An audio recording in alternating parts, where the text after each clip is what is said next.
Millions or billions. Just a handful of millions live. And by the way, here's what's not income. This is why, by the way, this is why in business, when I am selling, I don't try to get people to buy. Buy it on. And here, because I'm operating from a principle of abundance. What's that principle called? It's called the law of averages. The law of averages states, have very so many people I do a presentation to, X number will buy. And then I apply the law of large numbers to the law of averages. If I'm going to get 4 sales out of every 100 presentations I get, if I give 10,000 presentations, that's made 4,000 sales or 400 sales. Y'all see how it's not, this is not some pie in the sky. This is not some Myron believes in a fantasy. Okay, you can. Okay, let's say I'm wrong. What do I do? Think about. If I'm wrong, what do I have to look for? Here's the answer. Not much.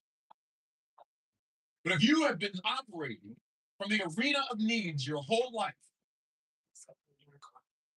you're wrong. You lose everything. And so I've got a couple of principles that I buy.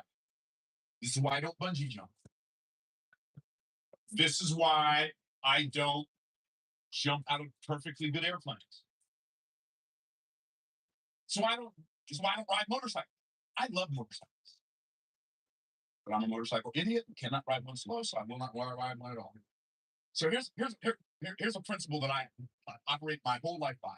When the upside is limited and the downside is unlimited, it's always a hard no. What does that mean? I don't ride roller coasters for the same reason. I don't know the people who put it together. I don't know if they had a bad attitude that day or got in an argument with their spouse or got in an argument with their boss and thought, I'll show you. Too many variables that I don't have control of. And so when the downside is unlimited, I'm going to bungee jump. I'm not saying if you want to bungee jump, bungee and jump. But I'm not.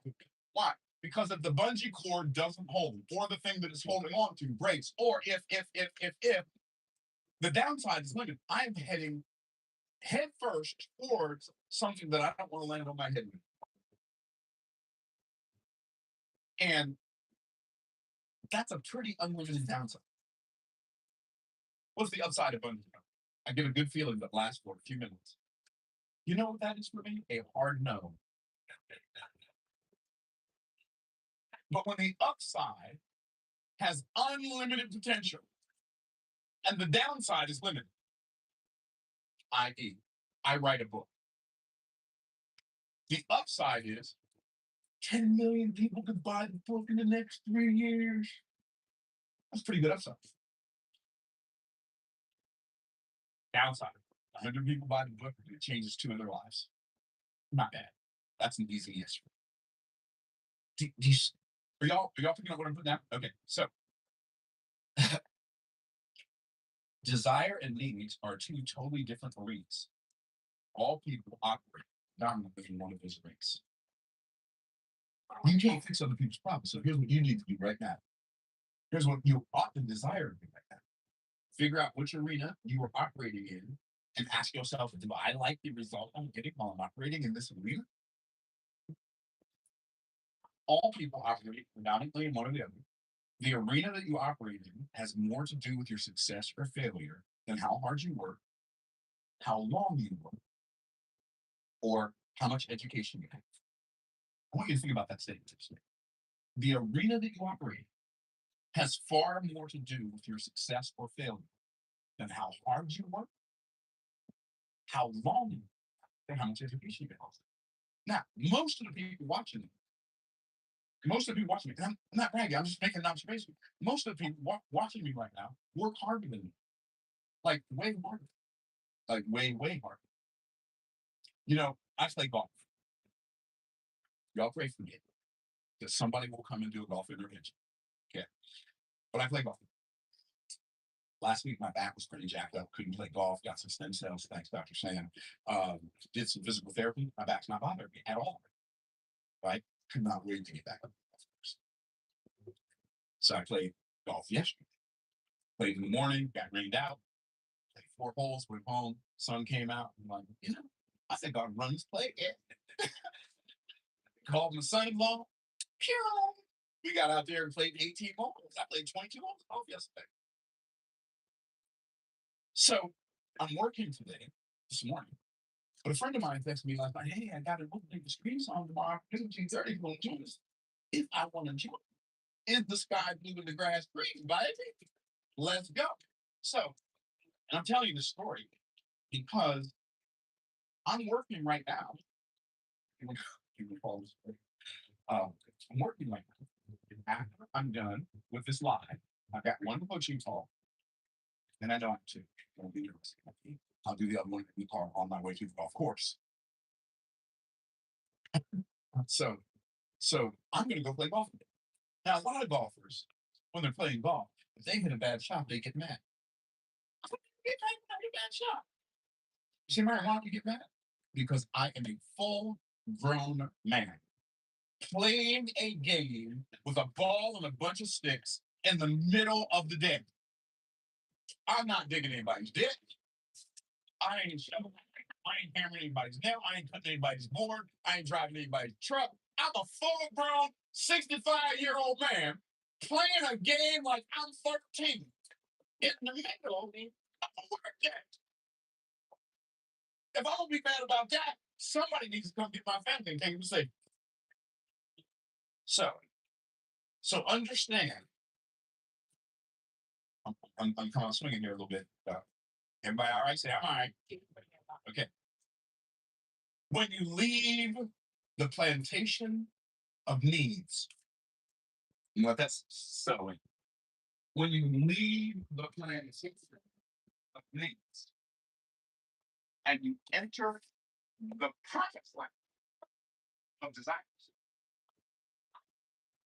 you will have already been upgraded even before your results show up because of the differences in those two environments. You've been programmed.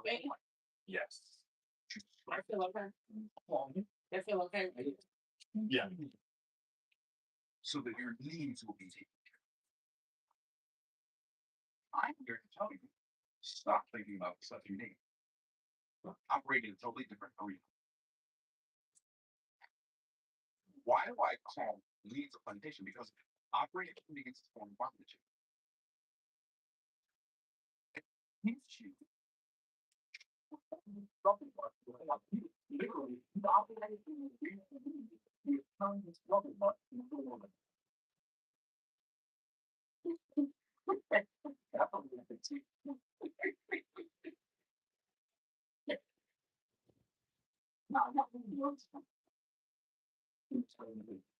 I want to know. You know what this is? Yeah, it's like really fun.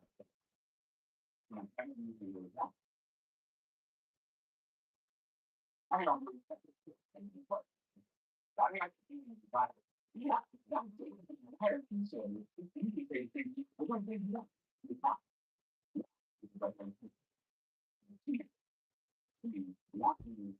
The buyer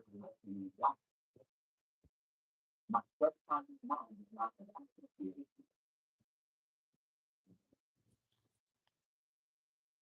I didn't know we can find. I remember how we did. Because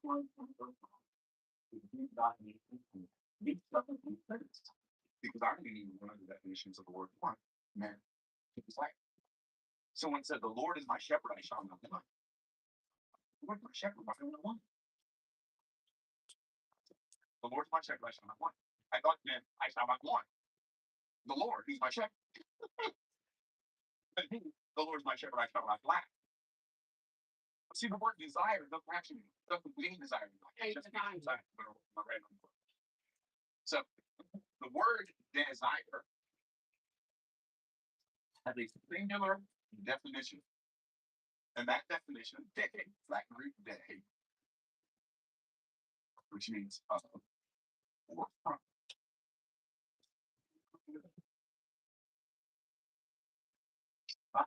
Desire. Father.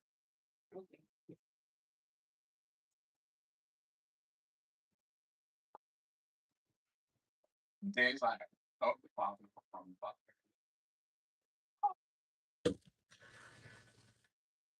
Which reminds you of what?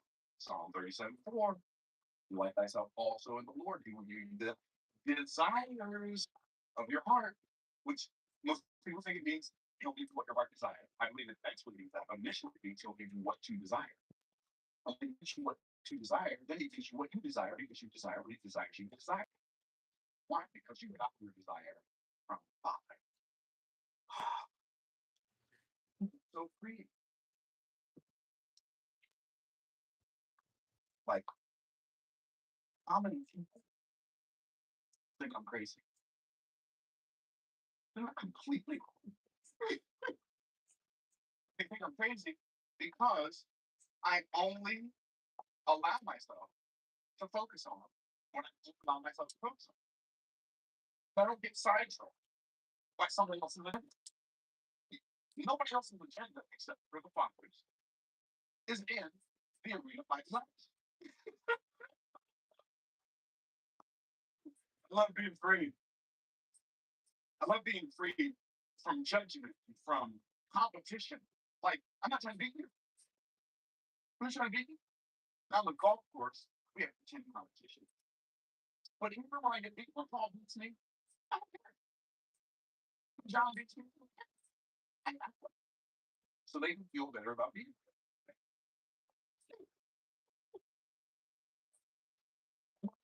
I act like I do, you know, so they can feel worse about me. Okay, so, but I like operating from an arena of competition. So here's what happens when you move from the arena uh, of needs to the arena of desires. You will trade. You will trade your humans for candidates. How cool is that? You go from I can't, I can't, I can't, I can't, I can't, I can't, I can't. Why? Because you're so focused on something that's limited. You're focused on limitation. So makes limitations. And it sounds all so magical. It's not. It's just how God said that from the very beginning. So you trade your cans. You know what I like? I like my cans way better than my cans. I can are like magnificent. My cans, not so much. So trade my cans for my cans. I can't. I can't. Because I can decide what to do right now. I can't think of anything. I take enough time to think of anything, but I can do things sometimes. I don't think of it.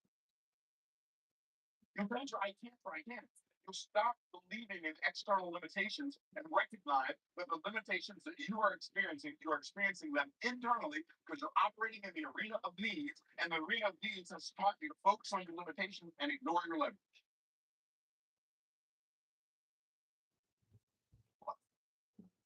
Sometimes, like for a long time in my entrepreneurial career, before stuff started showing up, stuff like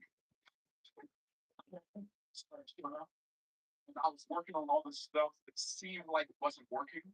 No such thing as work that doesn't work because the Bible teaches us that all work works. In all labor, there is profit. So all work works, but work is a two-sided coin. If I flip the coin of work and it lands on tails, it's not working for me. It's working on me. But because I'm thinking in the arena of needs instead of the arena of desires, when the work is working on me, I feel like it's working against me. But it's not working against me. You know what's working against me? My belief in the idea that it's working against me. And I stop. We're going to get to that word. So I can trade my I can't for I can't. This is so magnificently powerful. Okay, I'm not even going to draw this yet. I'm going to draw something on the board in a minute. When I do, it's going to blow your mind. It blows my mind. My mind's easily blown, but that has nothing to do with this. Okay, you're gonna trade not just hands for hands. You're gonna trade competition for collaboration. If you're operating in the arena of things, you look at every person as a threat. I had an experience recently where I got invited to speak on a um, really popular podcast, like 14 million subscribers on YouTube. It was out me. I didn't reach out to them. I was sitting home around all day. A friend of mine, Josh Ladden.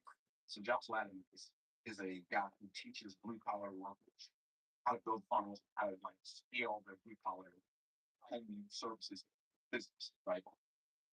And so me and I have friends. We've been in the same mastermind for I don't know 6, 7, 8 years. And so he's a believer, and he and I had conversations. It's like back when I only had 5,000 subscribers on my YouTube channel. Dude, your content is so good. I can't believe it. The whole world needs to know about you. Arden Freshman is so good right now. I'm like, it's okay, Jeff. It's like, what do you mean it's okay? It's the best stuff I've ever heard. It's okay. If people find out, you find out. I'll have to subscribe to I don't know. It used to be so frustrating when say, what do you mean, bro? But what I mean is everything is beautiful in his time. If I start making my time, my calendar, my schedule the priority, all I'm going to do is frustrate myself. It doesn't speed anything up. Might as well enjoy the ride while still focusing on the things I desire.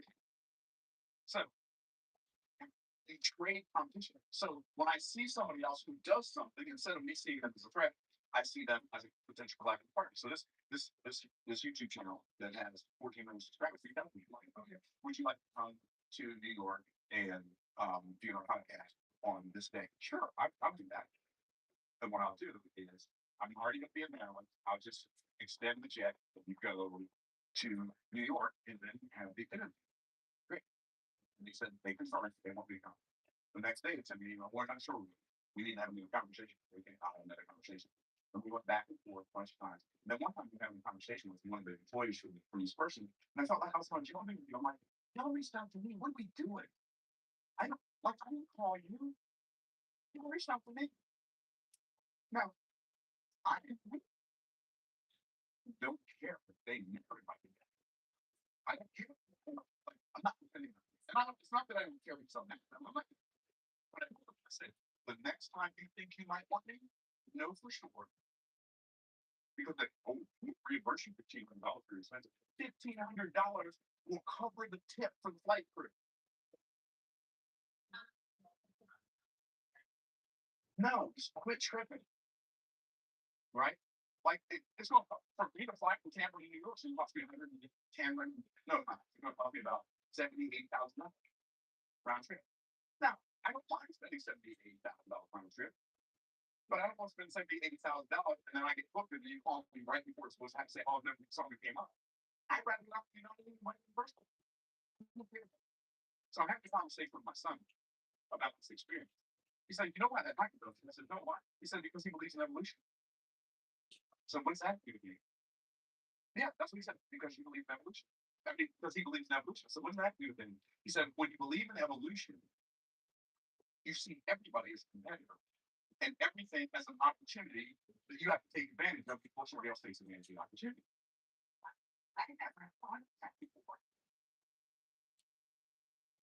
Which reminds me why. Like I never like when I talk about something getting better, I never say, well, it evolved into this, it evolved. It developed.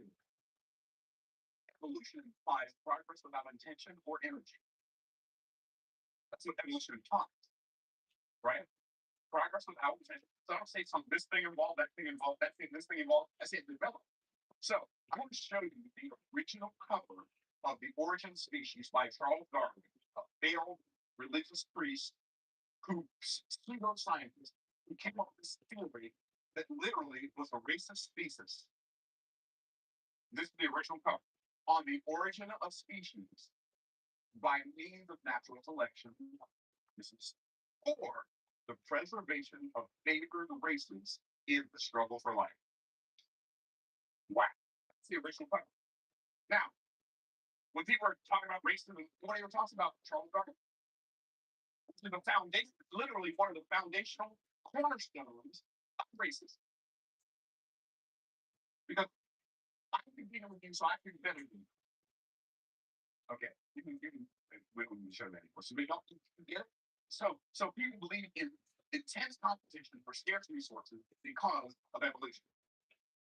I don't believe in evolution, and I don't believe in intense competition for scarce resources. I know for a fact that the universe we got created is ever expanding. It's large and ever expanding. Why? Because God created an ecosystem of production. Animals reproduce, they reproduce like more than the original. Like you realize all the animals, all the land animals on Earth, if they're unclean beasts, they came from two unclean beasts. And then they start from two. If they're clean beasts, they start from seven. After the flood. The humans that exist on Earth right now are the descendants of Adam and Eve from a macro perspective, but even later than that, are descendants of Noah, and this is Noah. 9 billion people. And see, we believe that the stuff is the resources. The stuff's not resources. The stuff are just assets. It's assets. God is the source. We are the resource. We're running out of natural resources. No, we're running out of natural resourcefulness because we're living in the arena of needs. It changes the game. And I used to say to my wife all the time in our entrepreneurial journey when I was working really hard at business to learn. I wasn't working for the money. I was working to learn business and master the skills that were necessary to produce this desired outcome, vision that I had. I remember one of my mentors when I was in network marketing. His name's Ben. And back in the 90s, he was $90,000 a month. What do you do with $90,000?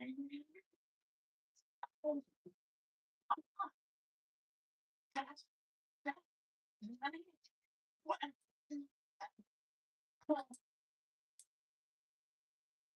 I had one day last week where we generated almost literally $899,000 in one day. Why? I'm not in competition with Ben. That's not what I told you. But I'm telling you that what I used to believe was so much right my mind.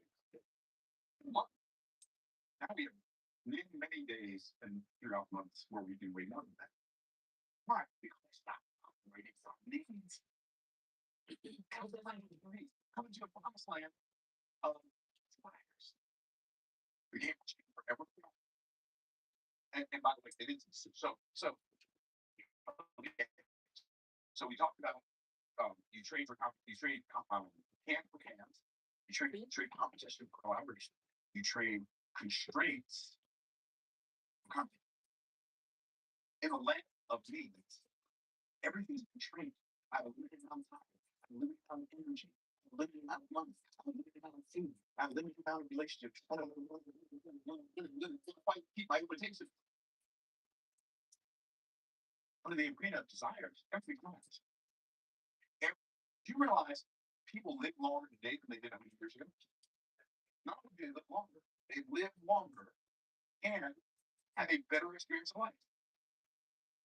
Not only that, I'm talking about like millions of people right here live better lives than it was possible to live 100 years ago. Amazing that is. Why? Because a bunch of somebody's decided I'm not going to live in the arena of needs anymore. I'm going to live in the arena of desires. I'm going to go create stuff I desire. So that serves other people. It's such a beautiful, freeing place to live. When you make constraints for content like this, like there's always more. There's always more, but there's no point that I can become so much that I don't believe become more. If I learn how to use leverage, there's always more I can do, even though I'm actually doing less because I'm using the leverage to accomplish things that I used to do with labor. So I'm replacing my labor with leverage. So I go from constraints to compound. Oh, no, no, no. Such an amazingly beautiful way to live, if I will. If you will. Okay. I'm trading compulsion for creativity. What does that mean? I'm going from I have to do this, I have to. I can't exactly do this. I can't exactly do that. I can't exactly do this. I can't exactly do that. I go to I can't because I can because I get to. That's the difference in constraints. Like I go from corroboration. Call it. Say corroboration, what's that mean? I'm justifying why I'm doing everything. So I don't want you to judge me. Well, I gotta make a lot of money, but I support charity. That creates so much. I hate it so much. Somebody commented on one of my videos last week. Yeah, right, that's great for making money, but I care more about a mission-driven. I care more about a mission-driven business. But see, you're inferring. See, the problem is not that the businesses that I have don't have any mission. The problem is you believe that mission can only be served based on somebody else's limitation that you fulfill. Because you fulfilling what you believe is their limitation fulfills your satisfaction to corroborate that you need to justify the work that you do so other people won't judge you. So what you're really doing is you're making that the reason so that you can escape it. Down for that. See, easy. Wait, more. Before it's right, not that wrong. So I'm not justifying money. So I need to make my money. How I don't make money, so I need the money. I don't, in the words of Charles, you don't need the money. I'll take the money, but I don't need the money. Right? I don't need the money. But I like the money. It's a good way of just I'm seeing where I am in the game that I'm playing. I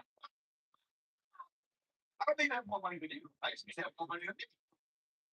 I think I'm more money than you. Well, I have a certain amount today.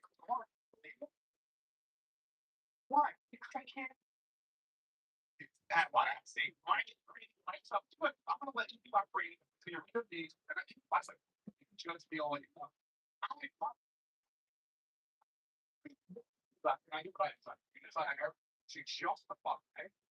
Stay where you are, and I get to continue to live where I am without anything that doesn't make sense. I mean, just like I don't get that. I never get that. Why? Because the charity that I give to, I can get it from. And when I give, I'm just giving. Well, I give it back, so you can feel good about the money I make. I don't care what you feel. You feel bad about it. You feel really, I don't like I don't like I care. That's important. So you think how much energy people waste eating, distracting, and proving to justify what they do away. Pontificating or politics. So people think that we're better than we think we are. No, no, no. Side from father of the father that change the game. Now, like there's no justification necessary. There's no justification. Frankly, you need more money than you need and you already have more money than you need. What is the stop when I'm dead? It doesn't even stop that. We've got systems that perpetuate that for why? Because a good man leaves an inheritance for his children. So it's not just crazy. Like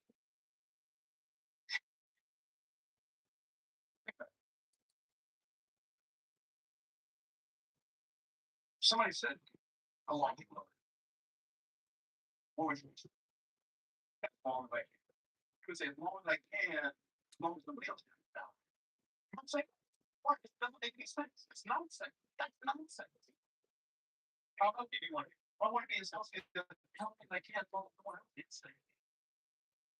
That's insane. What? What are we doing? What are we? Oh, we got to call for the non-survivor method. Predominantly, we got it from the dissemination from miscorrections. They gave the government indoctrination as child prisons at school, whatever you call them. Because the reality, we need to put other children or in some ways where you have to memorize things we'll never use at the expense of not learning things that we have to use for the rest of our lives. So literally, we were trained to use that in the arena of needs. Okay. So when it comes to needs versus desires, here's some things you can do. Ignore your needs and focus on your desires. Just ignore your needs. Stop thinking about it. If you focus on your desires, there are some things you desire, some things you desire, some things you desire. You just focus on that. Ignore your desires. Your life start getting better exponentially. Well, start getting better. You'll just start being better. Okay. So you get that. Okay. Instead of the needs and scarcity, and in the arena of needs, scarcity is a constraint. But in the arena of desires, infinite abundance is the constraint, which means there is much.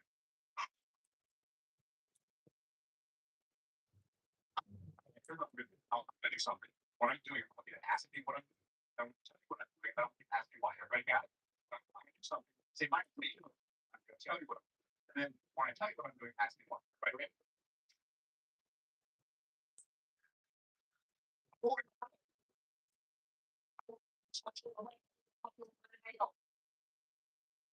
I sound like a crazy person.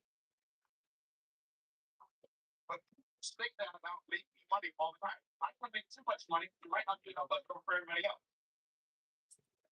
That's literally just as insane as holding your breath, thinking it's going to give somebody else money. Okay, cool. Infinite abundance is to me. Okay. That means the arena of desire. There's no truth, but there is a catalyst. What's the catalyst? Catalyst in the arena of desire. Belief is the thing.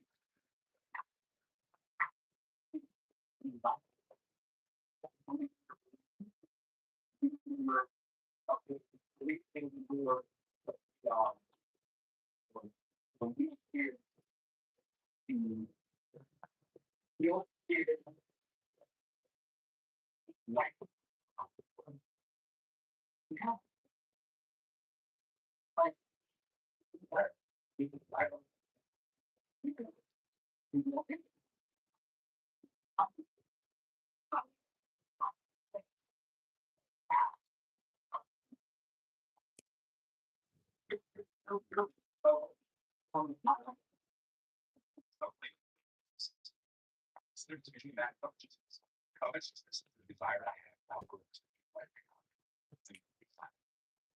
That's covetousness. I'm willing to do the right thing in order to have the thing I desire. There's no covetousness. Well, it's the only person who knows. Okay. You have to believe if you can discipline yourself to believe your desires and get those two forces pulling in the same direction, you win. So, question that becomes: in order to activate desire by using the catalyst of belief, there are three things you must do.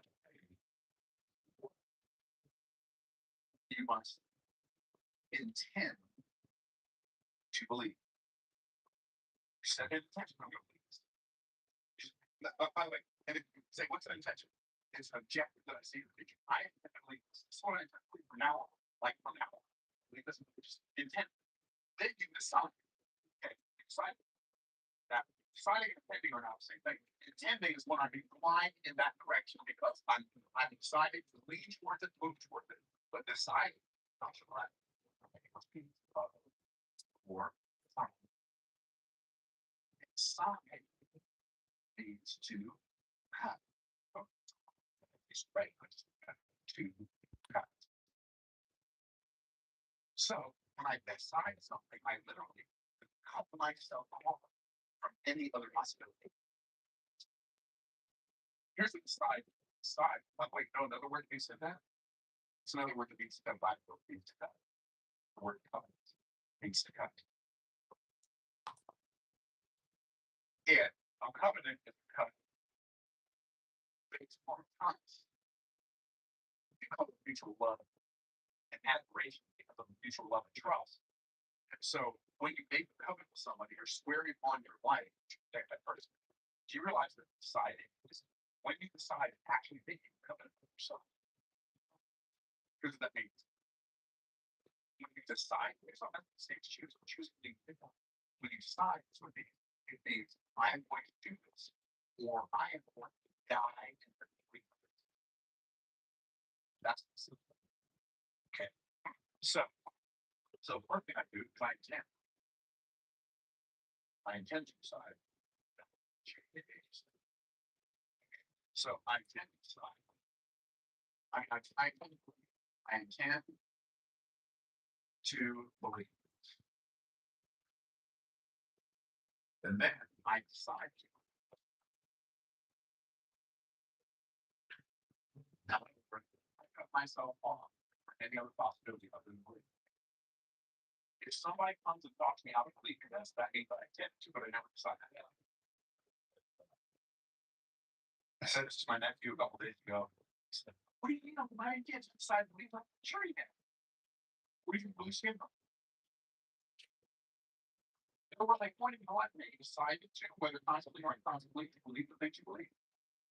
The problem is most people never consciously decide what to believe. They've only subconsciously decided. Because if you don't consciously decide what to believe, somebody else is going to decide what you should believe. And then you're going to live in the arena of needs, which is also the arena of shoulds and shouldn'ts. So, well, that's you discipline yourself.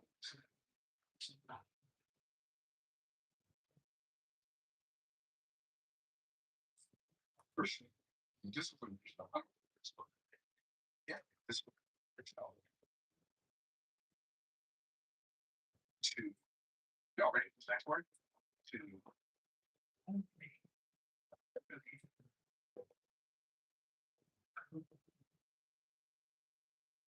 discipline yourself and only another word. I believe, and there's no doubt it's good. By the way, that requires discipline, which means like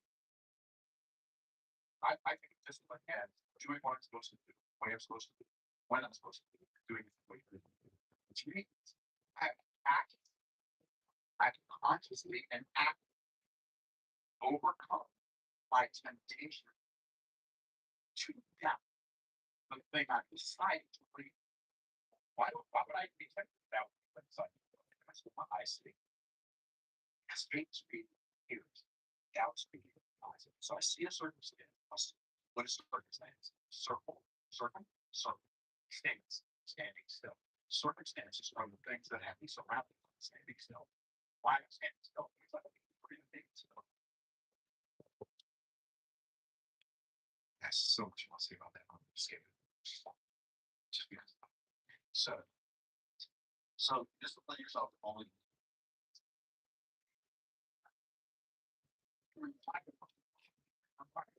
intense intention to decide because when you catch yourself being tempted not to, you have to actively work against that. Maybe say it out loud, oh, thank you for sharing, but I'm not going to believe that. I'm going to make this mistake. Why? Because I decided we must abandon our even evolution. We are talking about that. We must even abandon our use of the word of evolution as a way of explaining the pathway to transformation. Evolution is not about transformation. Development, which requires design, energy, and attention, is the pathway to development.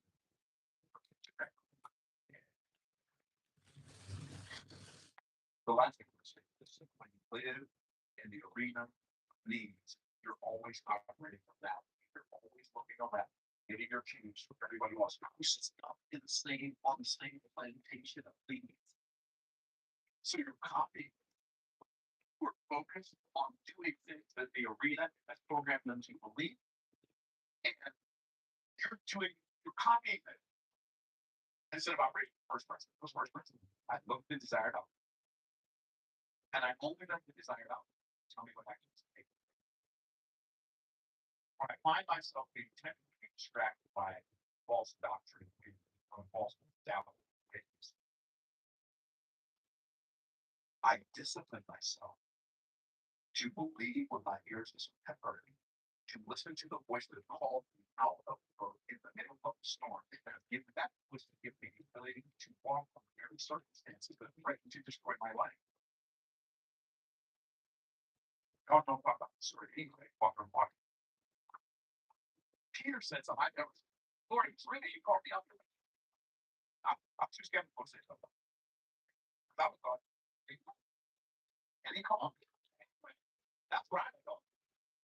Peter, he wasn't thinking about all that. He said, "Oh, yeah, there was." Lord said, "Oh, come on." I would go. He's walking towards the Lord, listening to the voice, and all of a sudden, it says, when Peter saw the wind, really close to the wind. It didn't say Peter saw the wind. It didn't say Peter saw the wind. It said what Peter saw. Questions. He's great. He's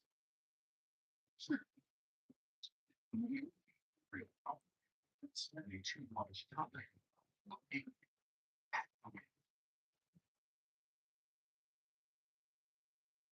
You see, my almost say this. I'm inviting all of you out there in the YouTube stand. All of you in this room, I'm inviting you to come into this arena of desire where you don't justify what you're doing. To people who don't care, they just want to judge you so they can justify staying in the arena. You don't have to justify anymore. You don't have to be anymore. You don't have to complain anymore. You don't have to see all the limitations that exist in your world. Just ignore it. Check. Well, how do you do that? Do the same thing with the limitations that you've been doing with the abundance. Just ignore it. Because they've both always been there all the time. Ah, I told you. I'm sorry. I told them. So we challenge you. In fact, sometimes life for some of you is already fighting against you. Oh, that but we can't be creators. But you know what? Even if it's not your creator, I'm going to keep saying it is. If I'm only then work out. What are you saying by saying this? Operating the creative side. That's the key. There's a tug of war until we decide we don't play this game. There is a tug of war between two people beside us. Like how actually tug of war between two people inside us. That tug of war is between E and B. By the way, he always wins. Always. Oh, there's never a time that he has never lost. So I'm not gonna tell you I'm gonna tell you he's decided. This like he always I don't see like what I'm saying. Well, most people he always I don't know either, but he always why should I do that? Because you can't make the lose. You can't you can what I do my best. You can recruit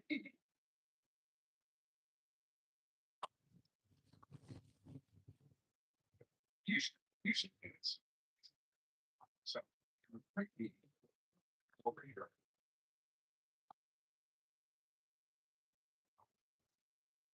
You're recruit me to come over here and both in the same direction.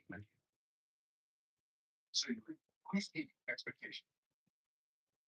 So all of us, how we have two more jobs, is to require expectation to pull in the same direction some desire. And then, not only does it evolve, but desire always wins also. Oh, so hey, that's my demons. I gotta go check my 7 minutes. I'm gonna let y'all go. I'll see you later. Bye. Alexa.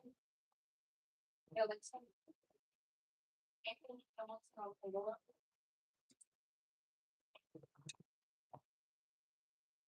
What is your mom?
And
that'll work. I'll get that. So.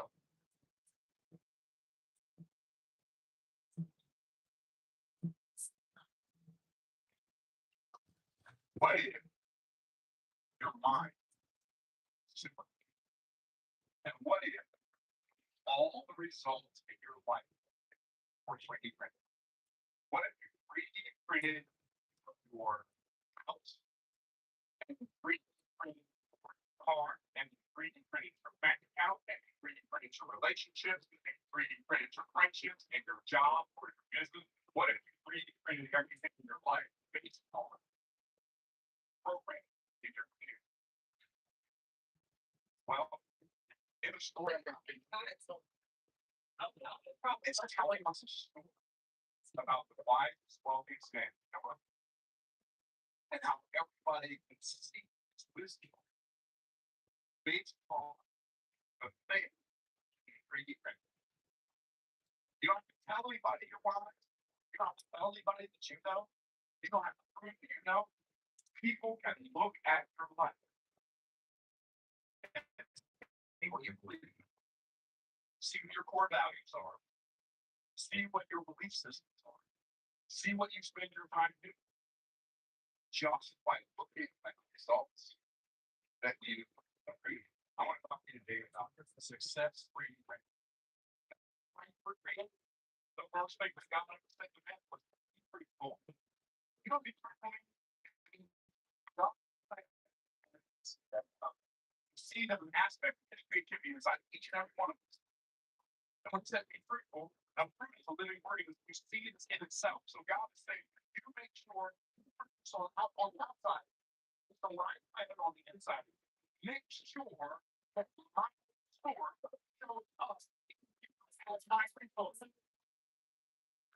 that's it. Deep free fall. And then it says multiply. There's a multiply. Go look it up by yourself. You want to make my work. Multiply means increase. You don't work. It was in What? there. You work. You want to pursue. It was in there. Multiply. It means to fill up the earth. As human beings, what the hell else? I don't find place the earth to do it. You tell dogs or cats or out or lions or tigers or oh no. He just told humans.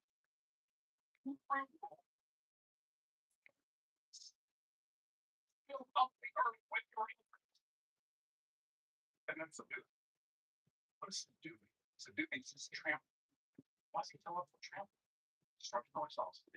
When you show up, do something good, first it shows up something difficult. If you don't have intestinal fortitude, when the goodness shows, when the difficulty shows up, don't get your plate to it. Don't cower. Don't back down. And then he said, and then once you get back into your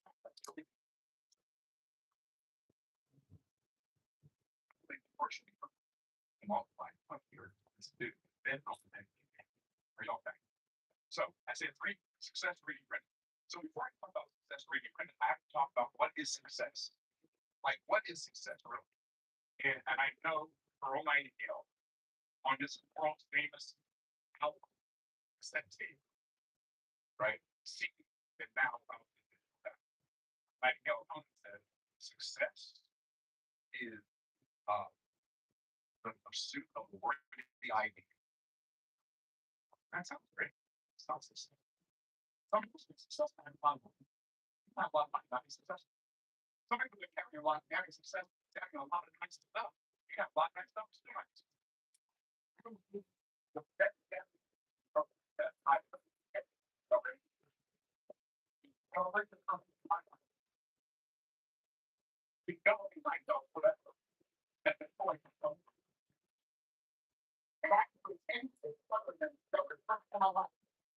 Myself for that purpose. Employ myself for that purpose. I might have been a high achiever, but I'm not successful. This definition of success. Never feel less than. You never feel like you're competing with other people. You don't work to protect your side of the shoe. The only person you've ever created for purpose for which you work for free is you. So you're the one and only. You're the best ever. So success. I develop myself in that learning. Then I deploy myself in that learning. And then once I discover develop and deploy myself, then what happens is the results start to show up. I love the fact that God, kind of being a little instigating. I know here sometimes the truth hurts sometimes. But God is a God of success. What do you think about that? God is God of success. He's got to take out purpose. God creates things for purposes. And when those things we create for purposes, do the things for purposes you create, that is success. Thank you. You create work, why is work? It's not nice. Genesis chapter 1 is an account of success. Have success God had in his creation. By the way, Genesis chapter 1 is a